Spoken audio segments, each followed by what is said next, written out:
about blood types. Blood typing, your ABO blood grouping system. Only on red blood cells. It's the red blood cells that define your blood type. No other cells, just red blood cells.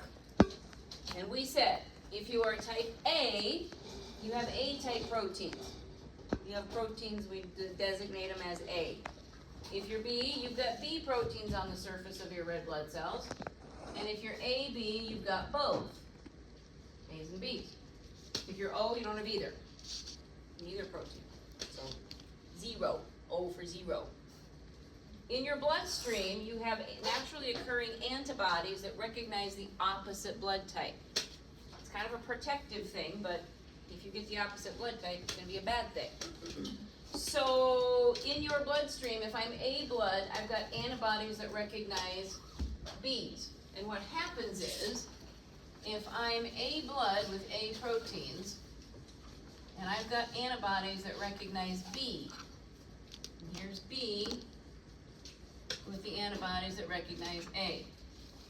If I'm A blood and I'm given B blood, then these antibodies, what they're going to do is they recognize B, and on these red blood cells, these antibodies that are in my body are going to bind to the B's on this foreign red blood cell and target it for destruction.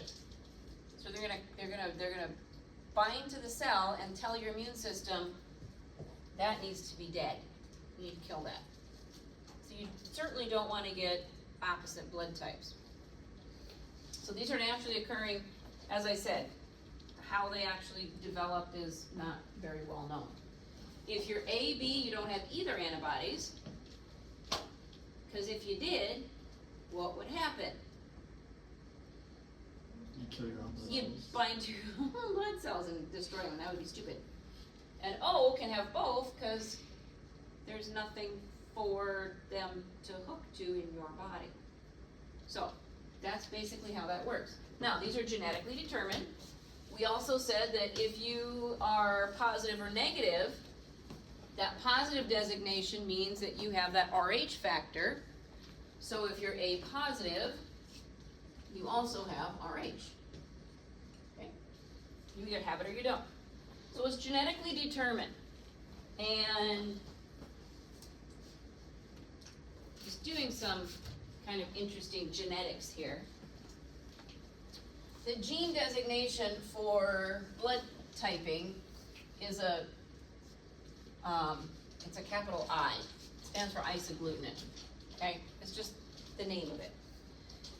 If you're A blood, you can have either the big I with an A, that means it's dominant. So you could be this. So you've got this from mom and this from dad. Or you could be this, like so. So what this is looking at here is big A, or big A, little I. That makes you A blood. Because the A is dominant. Okay? Hang on. If you're B, you could be this, or you could be this. The little I is recessive. If you're AB, that's all you get. That's your choice. You got an A from mom, you got a B from dad. You're AB. And if you're O, you're little I, little I. You don't have A's or B's. You're the recessive form of this. Okay? Let's do some genetics. Let's say you have, let's do this. Mom is this genotype, and dad is this genotype. What kind of blood types can the baby have? What are the possibilities? AB. Right? What else?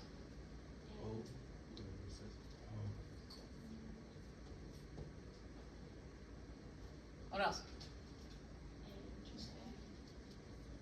Oops, we did that one. Right? So you could have big A with a little I, or you could have big B with a little I, right? So if you are this genotype, mom and dad, you could have a blood type of anything. So just because mom is A and dad is B and you got an O baby, don't think there was some kind of hanky-panky going on, because it is a possibility for that to happen, right? How about this?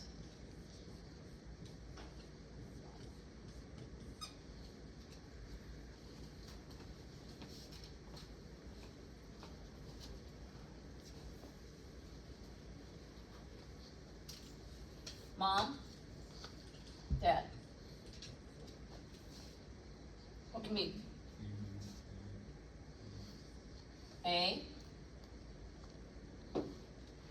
or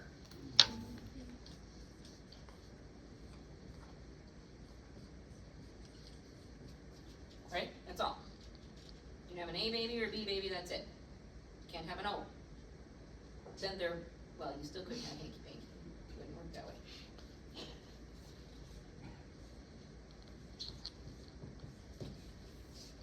Oh. Now, if you got a baby that's an A, Ooh. then you got a problem.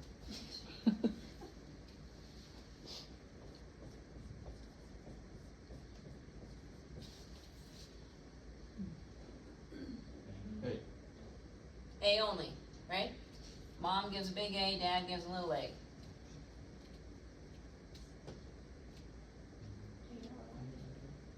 A or O, right? So don't go home and ask mom and dad what their blood type is, and then yours is something different, and then you're like, oh. Because there could be some interesting combinations here.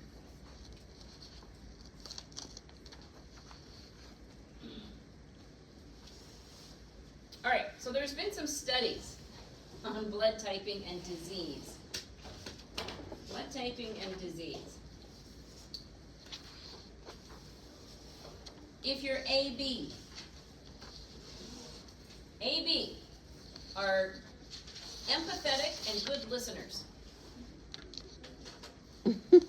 If you're a B blood, you're a natural leader. AB are independent and rational. O are practical and motivated. If you have the A allele, if you have the A, you have more chance of having OCD. And B, you have a greater chance of ADD, attention deficit disorder. Mosquitoes like A or O blood. But O is less affected by malaria, O blood type. So if you're B blood, apparently mosquitoes don't like you. Higher chance of heart attacks and cardiovascular system, or cardiovascular issues. If you're AB blood type, you've got an 8% greater chance. And if you're O, you have less of a chance. Any non-O has higher cholesterol. Norovirus, people, that's a stomach flu. AB has a greater chance of catching norovirus. AB also is, and I read this article, dementia has a higher, people with dementia are more likely to be AB than O. I'm screwed. I'm absolutely screwed. I'm going to get the stomach flu, and I'm going to get Alzheimer's. And high cholesterol, and a heart attack, and type 2 diabetes, and high blood pressure. Food allergies. Gluten, eggs, and dairy, more with O blood type. Nuts, seafood, more with AB. Pancreatic cancer, O has a lower risk, AB has a higher risk. It's even, AB is worse for pancreatic cancer, then it's B blood, then it's A blood. God. The rarest blood type in the United States is AB negative. 1% is AB negative. Only 4% is AB positive. And that's probably where that study came from, I don't know why. AB is the most rare blood type. AB negative is the most rare. But apparently demented people have more percentage of AB. In the world, the highest population is O positive. The highest percentage is O positive. 50 to 70% of the world population is O positive. And only 1 to 8% is O negative.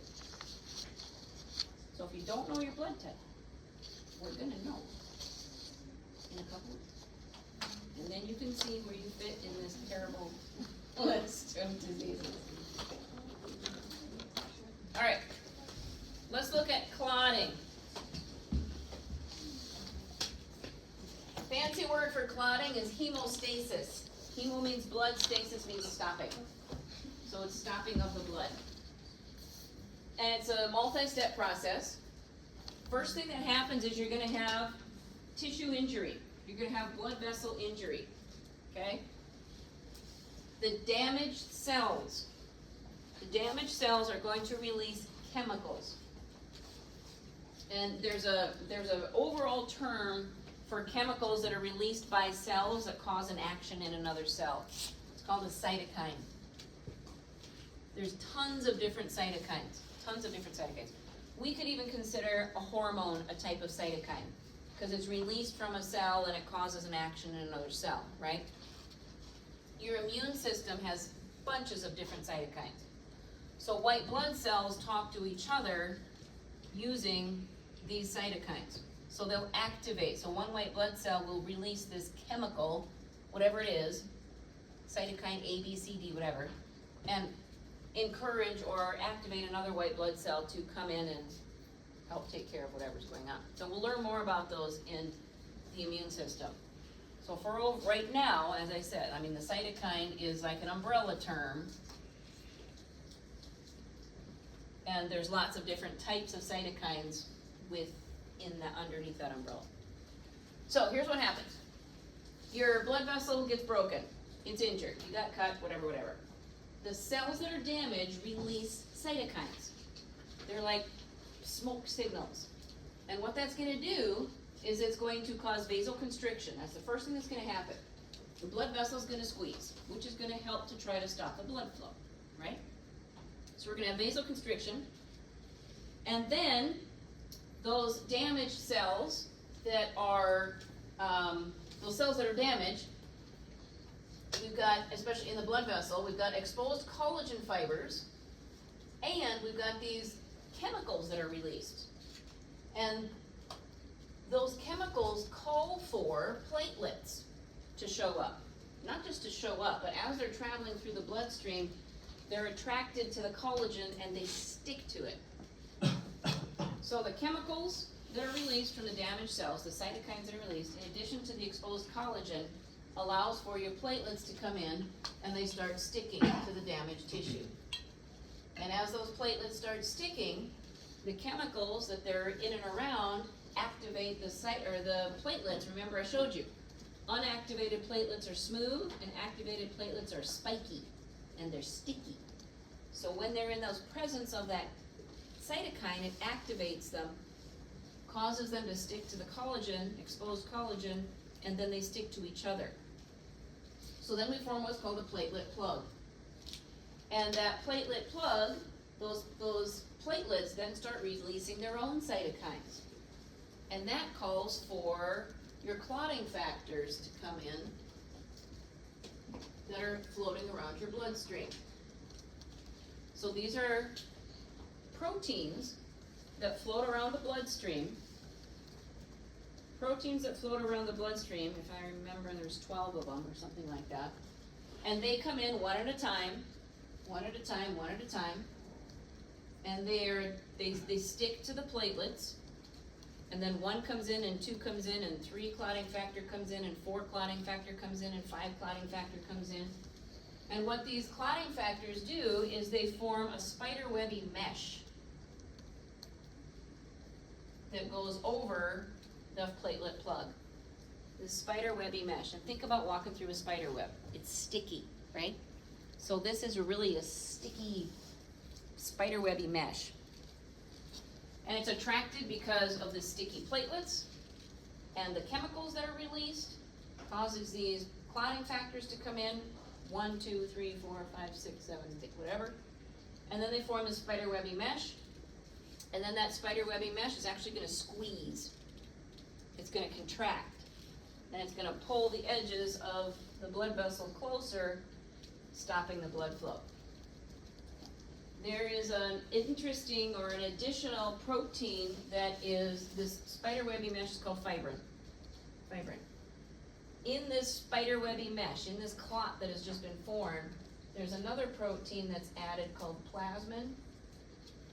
And what that does is dissolves the clot as it's healing. Because the last thing you want to have happen is your blood vessel to heal and this clot to break free as a solid unit, right? Because then what happens? You get stuck places. Get stuck places, like in your brain, it gives you a stroke. So built into this clotting process is this protein called plasmin. And if one of the last things that becomes active as healing process occurs, it starts to dissolve this clot into molecular components so that it doesn't flow through your bloodstream into your brain and lungs and cause horrible things to happen. What's hemophilia? Love of blood. True, literally it means love of blood. Or when they can't clot and they just keep bleeding. When you can't clot. And one of the most common is that you're missing factor number 8, clotting factor number 8.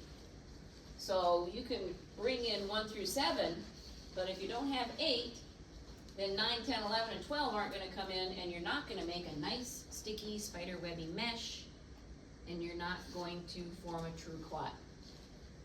And people with hemophilia can literally bleed out. So if you have hemophilia, and there's different forms, but one of the more common is missing number 8, you either get daily infusions or daily shots, whatever, of this missing clotting factor, or if you don't want to do that, then every time you have an injury, you need to run as fast as you can to the ER and get the clotting factor infused very quickly so you don't bleed out. I had a student once whose boyfriend had hemophilia, and I said, does he take the daily injection? And she said, no, but when he's really careful and when he has an injury, he has to go to the ER right away. And I say, well, what if you're in the mountains somewhere? Apparently you don't go, you just don't go. How does it work if you're clot through something that isn't your blood vessel, like during like blood draws and things like, not blood draws, but like blood donations, you clot through like the line or things like that? You clot abnormally? No, like it clots inside, not your vessels, like it's like the lining of the IV line. You The clot through tubing? that. Yeah. Anytime blood wants to swirl around, it has a chance of forming a clot. So when you've got an injury, the blood only, and the platelet plug comes along, your blood will also curdle, not curdle, but swirl. And that swirling can also cause the cells to stick together and form a clump or a clot. Maybe that's what's happening, especially if the line were like kinked or something. So is this pretty much a scab? Yeah, an internal scab. Or an external scab. Yeah. Pretty much. Yes. So here are some different types of clotting disorders. You can have a vitamin K deficiency. This is just like you just don't get enough vitamin K in your diet or whatever. So you're missing, or you can't make some of these good clotting factors, like prothrombin is one of them. Inherited is, that's number 8, hemophilia A. So it's actually on the X chromosome, which means it's more prevalent in men, right? Von Willebrand's is another one of factor number 8. It's a different chromosome though. And hemophilia B is number 9, Christmas disease. Why? Okay. Look it up, I don't. So sometimes if you clot too much, or you've had vascular surgery, they'll put you on an anticoagulant, like an aspirin, a daily aspirin, or Coumarin or Coumadin is another big anticoagulant. Inactivating vitamin K. Heparin is another one that they'll do post-surgery so you don't clot, and then throw a clot to your lungs. Because the first patient with hemophilia B, their last name was Christmas. So there you go. There you go. All right, we're moving on to the heart. Done with blood, moving on to the heart. Hopefully this looks familiar to the vast majority of you. Get it off the screen, Pam. Hmm? I don't wanna see it. It's causing Right. anxiety. Hi, I don't like the heart. It's my favorites. So let's remember the heart. Remember that your heart has 4 chambers, 2 on the top and 2 on the bottom. And they pump together. So the 2 upper chambers, the right and left atrium pump, sending blood to the ventricles, and then they pump and send blood out. So you've got your upper chambers, you've got your right atrium and your left atrium, your right ventricle and your left ventricle, and then you've got the one-way valves that are in between, so that blood doesn't go backwards, it only goes forwards. So remember, in between your atria and your ventricles, you've got your tricuspid and bicuspid valves, and we're not going into all the details, so don't worry. And then from your ventricles to the major vessels that leave, you've got your semilunar valves, and they too are one way, so blood goes through them but not backwards. So as blood comes into the heart, we're going to carry deoxygenated blood from the superior and inferior vena cava into the right atrium. That's going to be sent to the right ventricle through the tricuspid, and then it's going to go out to the pulmonary trunk and to the lungs to pick up oxygen. Oxygenated blood is going to come from the lungs to the left atrium, through the bicuspid into the left ventricle, and then out the aorta into the body. So the right side of the heart deals with deoxygenated blood, or lesser oxygenated blood. The right side of the heart is going to be oxygenated, sending blood to the arteries, which will then branch into your tissues, dump off oxygen, pick up CO2 as a waste product of cellular respiration. What do we use oxygen for?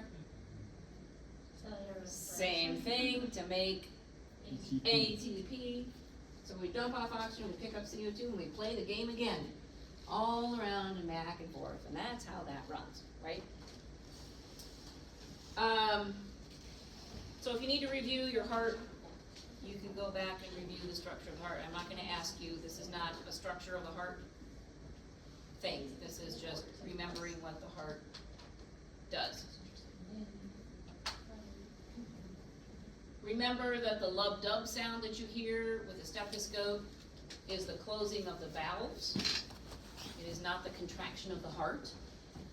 So when the tricuspid and the bicuspid close, that's the lub, and when the semilunars close is the dub.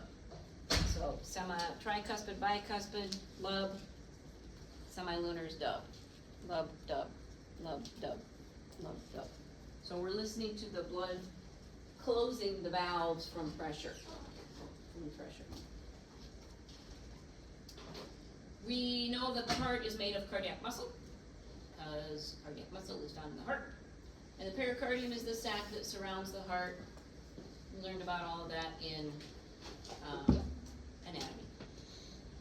And your coronary arteries are the ones that branch from the aorta and feed the heart itself, like the widowmaker that goes down the front of the heart and feeds the heart cells. Alright, so here's another view. Here's another view of the structure of the heart. Right atrium through the tricuspid into the right ventricle, out the semilunar, to the lungs, pick up oxygen, back to the left side, left atrium through the bicuspid in the left ventricle and out the aortic semilunar to the aorta, to the body.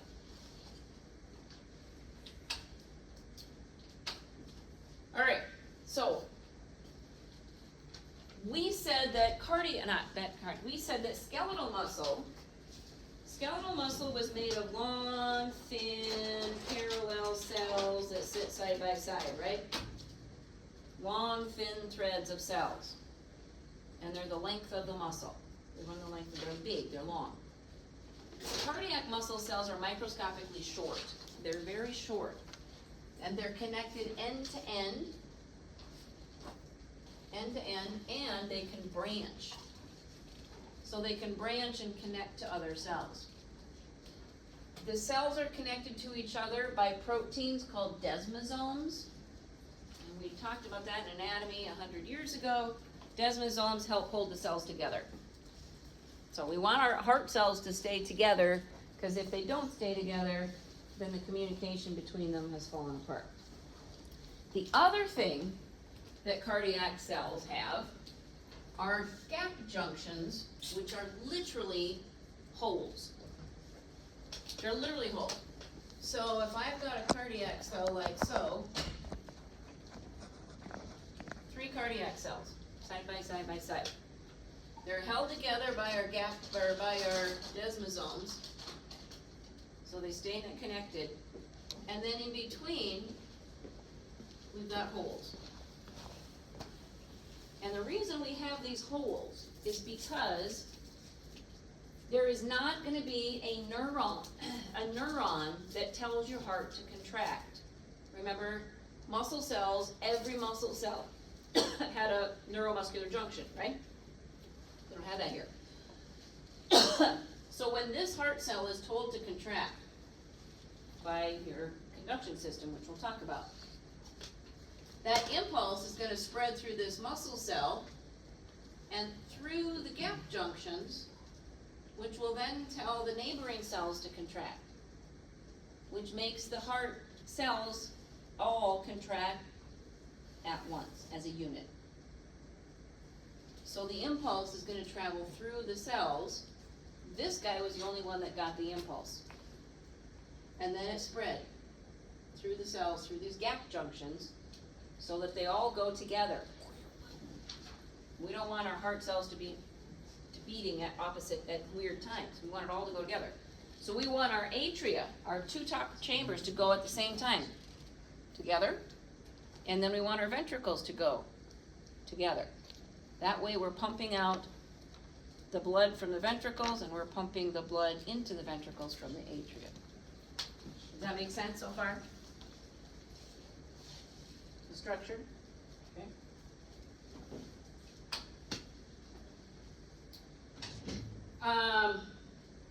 Coronary arteries, these are the arteries that feed the heart itself. So the very first 2 vessels that come off the heart are your coronary arteries. The right coronary artery feeds most of the right side of the heart. The left coronary artery branches around to the back side and to the front side. And then the front big vessel feeds both right and left side of the heart. And that front vessel, anybody remember what it's called?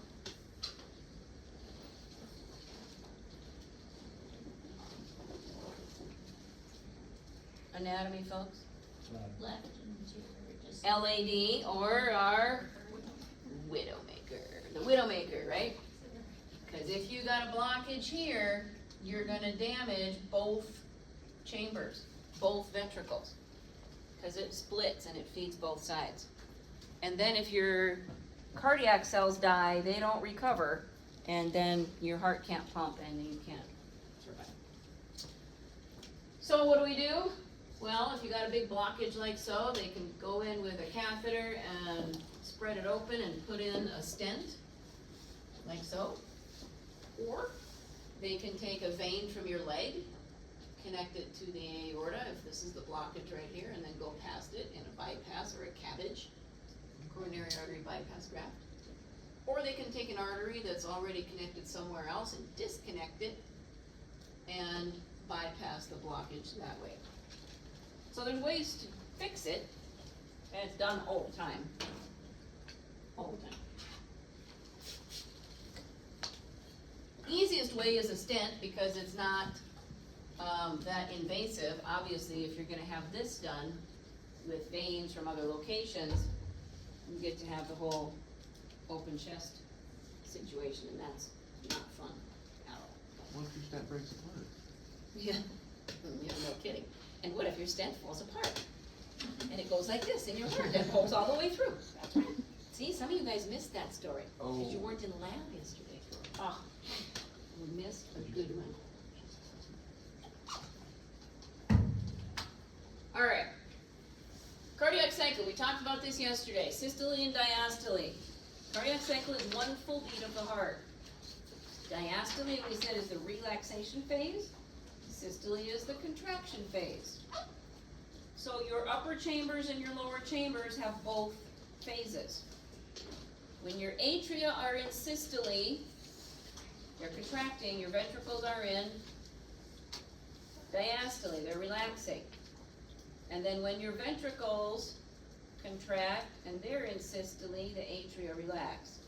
So it's an alternating contraction and relaxation. You can't do it at the same time. If your atria go at the same time and your ventricles go at the same time, nothing's gonna move. Blood's not gonna flow. So the atria are in systole to fill the ventricles, then the ventricles go into systole to send it out. And diastole is when they fill with blood.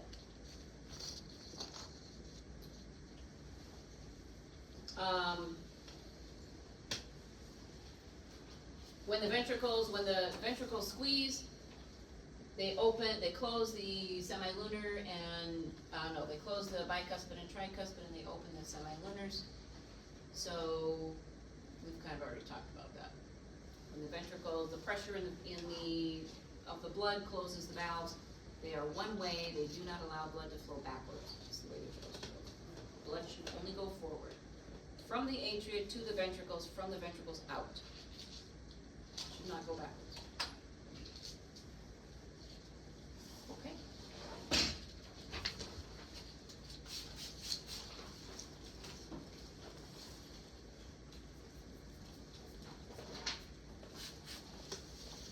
If you take a heart out of a body and you hold it in your hand, okay, a heart out of a living thing, or something that is just not living right away, like just dead, it will beat in your hand.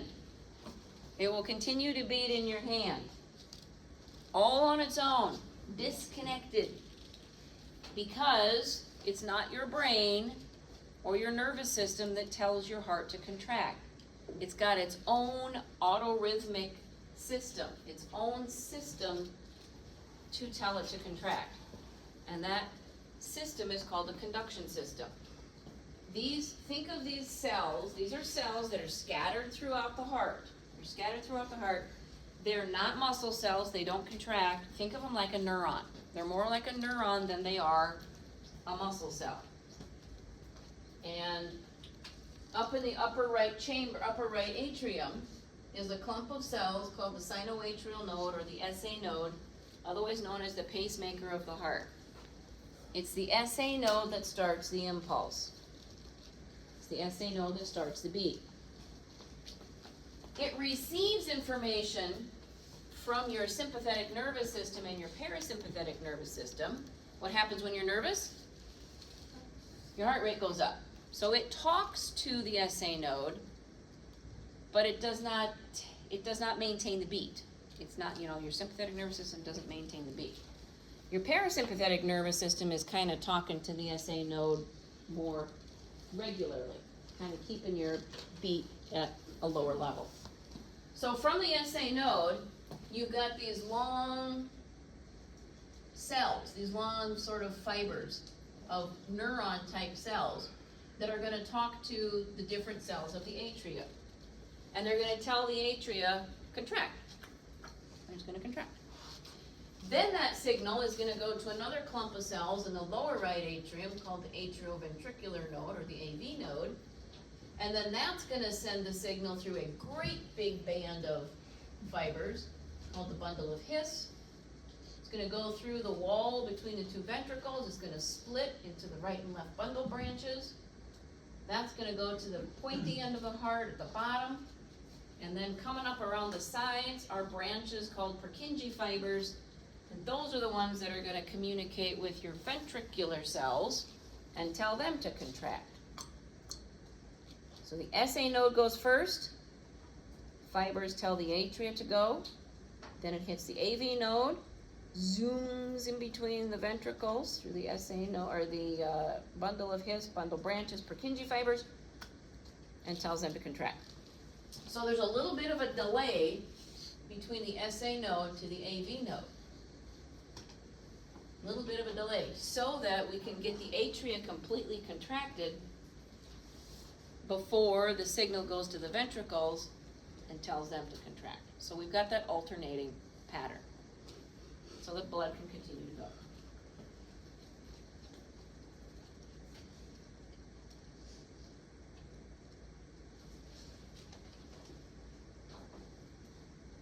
Oopsie.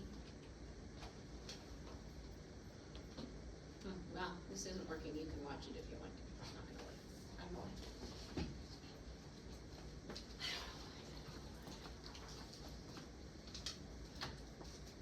Uh-oh. The lights are coming up. The markers are coming out. Oh. What can be happening?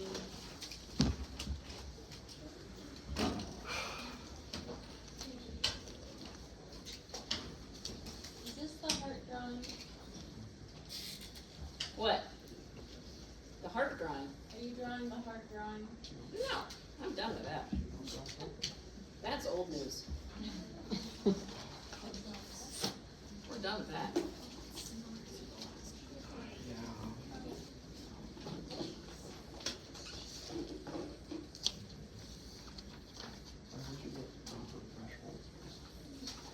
It's not on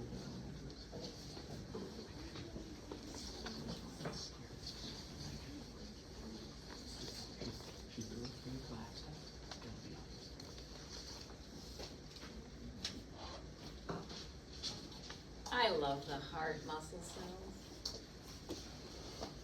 Heart cells are held together by your desmosomes, little proteins that are going to hold the heart cell together. What are the holes called in between the heart cells?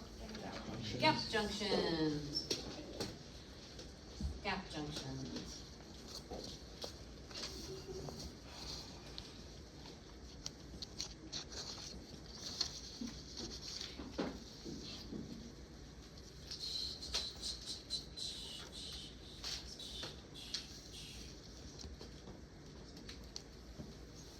Oh, I forgot to draw something in here.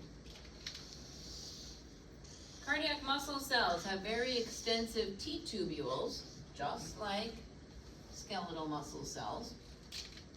They have less extensive sarcoplasmic reticulum. Skeletal muscle cells have lots of sarcoplasmic reticulum. Cardiac muscle cells have less.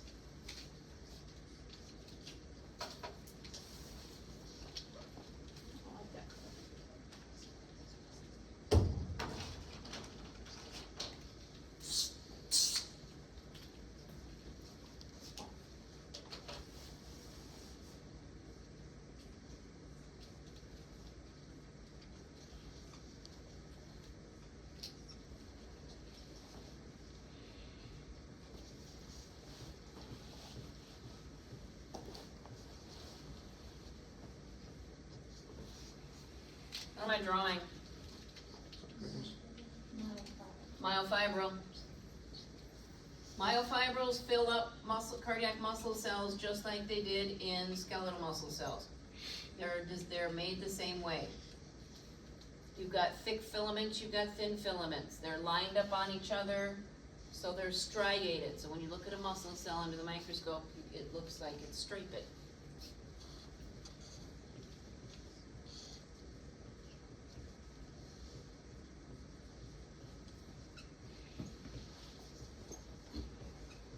What's the blue I'm drawing?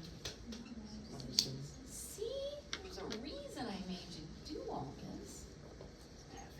Myosin. What's the green? Actin. What's the orange? TT complex. Ah, TT complex. This is the same structure. These are the same proteins you find in skeletal muscle cells. Skeletal muscle cells, cardiac muscle cells have actin, myosin, Z discs, TT complex. The troponin of the TT complex in cardiac muscle cells is a little bit, it's a different form. So if you have a heart attack, if you're going with chest pains, they'll do blood work and they'll look for troponin, cardiac troponin. Because if your heart cells have blown up from a heart attack, you're leaking heart troponin into your bloodstream, and that's how they can sort of say, yeah, you, besides an EKG, you had a heart attack. You've got dead cells. So these are myofibrils, just like we had under skeletal muscle, so they fill up the muscle cell. We've got T-tubules, there's our gap junctions, there's our sarcoplasmic reticulum, and this is one of the fibers coming from the SA node. So this is an SA node fiber. The SA node is the pacemaker of the heart. So if you look at this, the SA node is only going to talk to this one cell. But the impulse is going to travel through the other cells because of these holes, right? And so all of these are going to contract as a unit because of those holes that we have, those gap junctions. All right, resting membrane potential of your cardiac cell is minus 90. You have an SA node that's very much like a neuron, so it also has a resting membrane potential of minus 60. Resting membrane potential of minus 60. In your SA node, in the SA node, there are leaky sodium channels. Leaky sodium channels. In other words, they're doors that don't completely close, and they leak sodium. Which way is sodium going to go? Into or out of the SA node? Out of. In, because where is always sodium? Out. On the outside of cells. So, because of this leaky sodium channel, sodium is going to leak in. What's that going to do to my resting membrane potential? Depolarize. Depolarize it to a threshold of minus 40. So your SA node has a threshold, minus 40. What always happens at threshold? Which means what? Open up our voltage gated sodium channel. So we open up voltage gated sodium channels on the SA node, and sodium comes pouring in. Guess where sodium wants to flow? Into here. So sodium's going to flow through those gap junctions into that heart cell. And what's that going to do to my resting membrane potential? Depolarize. Depolarize it. Heart cells, no threshold. No threshold. So as soon as you hit minus 89, what are we going to open on our cardiac cell? Voltage gated Calcium. sodium channels.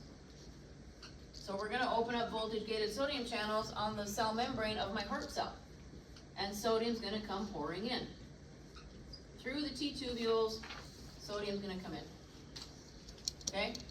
That's going to depolarize even more. That rapid depolarization is going to open up another type of voltage gated channel on the cell membrane called a voltage gated calcium channel. And this happens at about minus 40-ish. These channels open at about minus 30 to 40. Okay? So sodium's coming in, we're zooming up, we're gonna get to about minus 40. That's gonna open up these voltage gated calcium channels that are on the cell membrane. Calcium's always pumped out of the cell, just like sodium. So calcium is gonna come in. And as calcium comes in, that calcium binds to another channel on the sarcoplasmic reticulum and opens up, actually it's a depolarization, opens up more voltage gated calcium channels from the sarcoplasmic reticulum.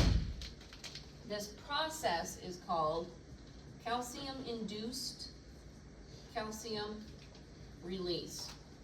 In other words, sodium comes in, we get to minus 40-ish. That opens up our calcium channels on the cell membrane. Calcium comes in, and we depolarize even further. So we're gonna go further up. As calcium comes in, that causes the release of calcium to be released from the sarcoplasmic reticulum. And now we've got plenty of calcium inside the cytoplasm. Calcium induced, meaning calcium causes the calcium release from the sarcoplasmic reticulum. And what's calcium's job? Bind the TT complex. Bind to the TT complex, bump it out of the way, allow for our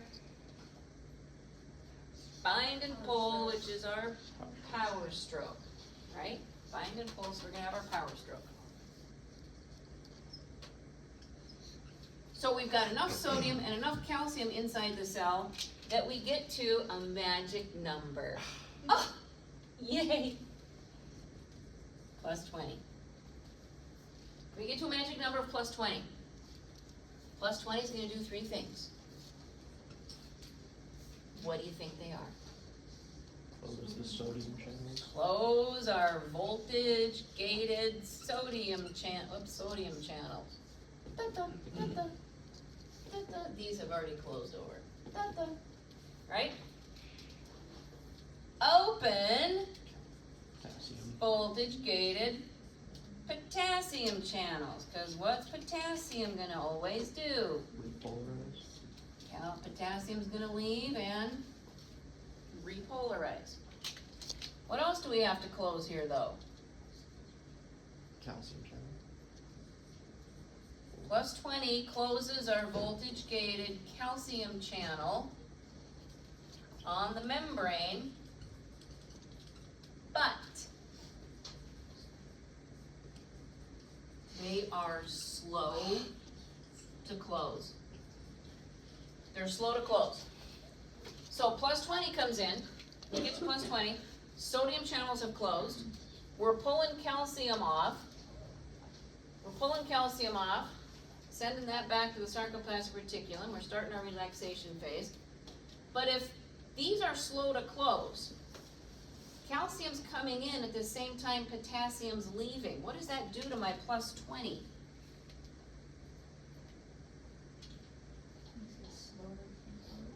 It does nothing, right? If I've got pluses coming in at the same time pluses are leaving, am I gonna change my value? No. So what we have here is we have what's called a plateau, EAU, in repolarization. We have a plateau. We're slow to close. We're slow to repolarize. Soon, finally, these slow calcium channels close. Calcium will be pumped back out, and now that potassium's leaving, what can we do? Repolarize. Head back down to Minus 90. minus 90. We can repolarize back down to minus 90. Don't you love it?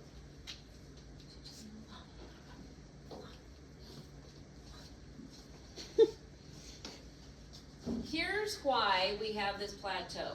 Here's why we have this plateau. You know what? I'm not gonna do that yet. We'll do it next in a minute.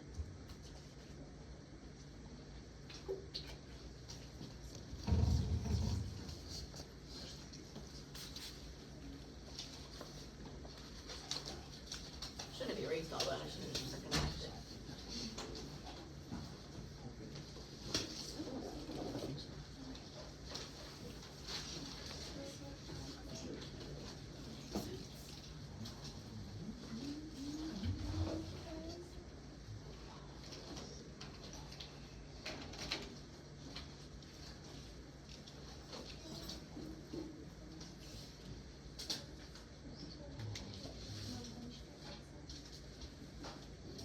Okay, I'm only gonna draw a little tiny myofibril here. Doot, doot, doot, doot, doot, doot, doot, doot. You get the picture, right? You've done this enough.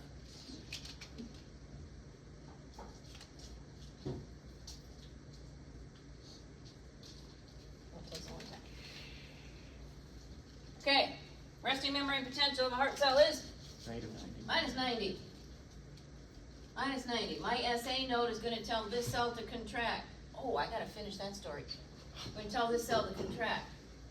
Resting membrane potential of my SA node is -60. minus 60. I have leaky what? Sodium channels. Sodium channels, and sodium is gonna leak in or out.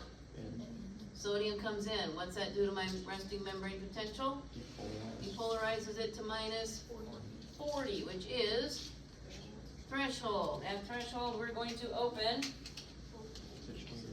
our voltage gated sodium channels. Sodium is gonna come in,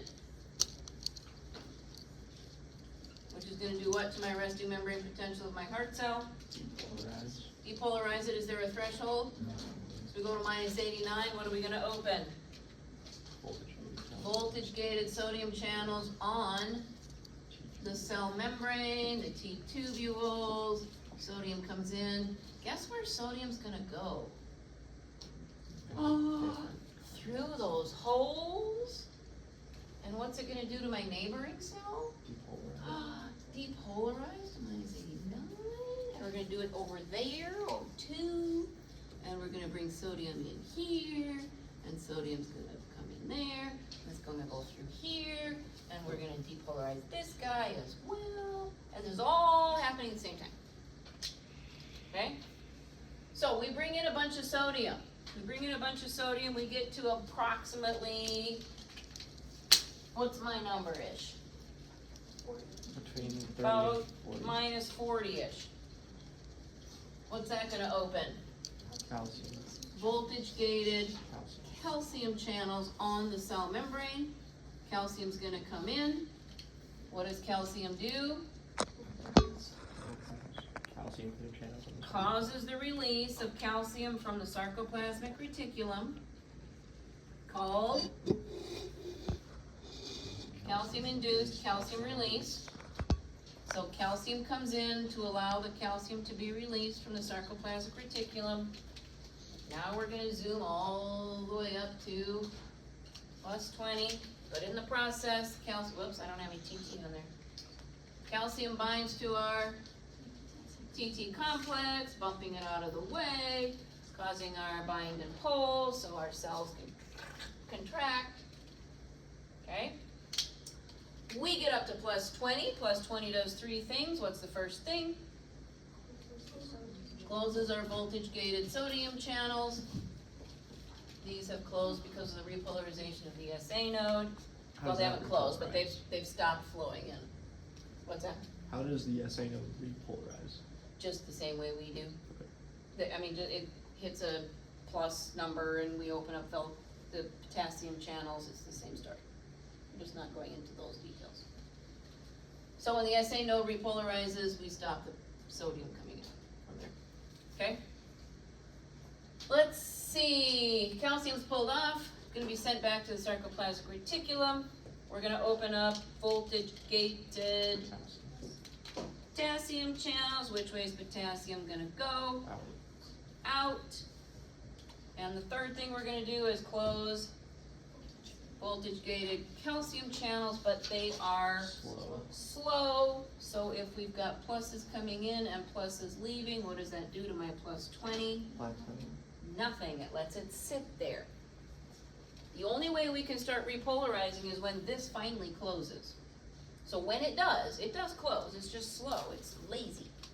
When it does finally close, then the loss of potassium brings us back down to minus 90, and we can play the game again. Play the game again. Now, here's the question. Here we are at minus 90.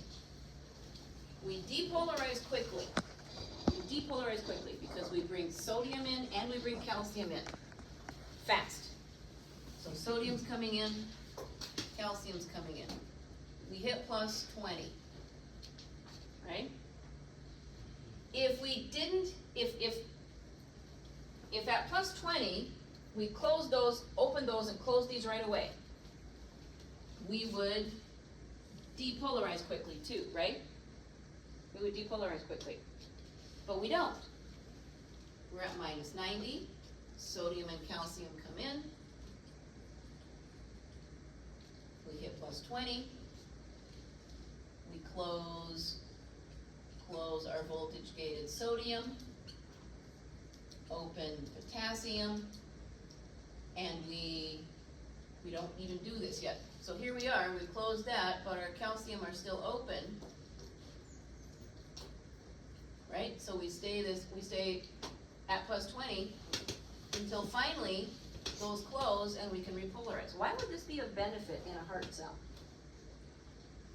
Does it give the time, or the blood time to flow into the different Yep. chambers? Yep. So think about this. If you repolarized and depolarized fast, you would contract and relax fast, right? Contract, relax, contract, relax.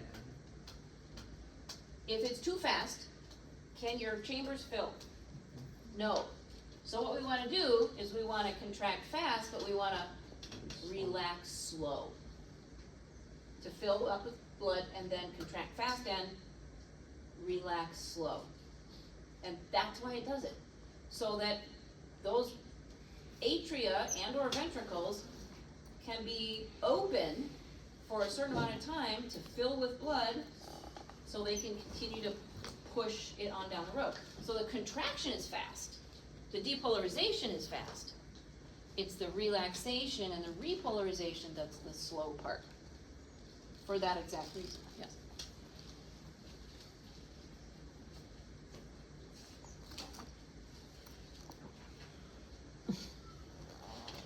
They call this plateau, I call it a plateau of repolarization.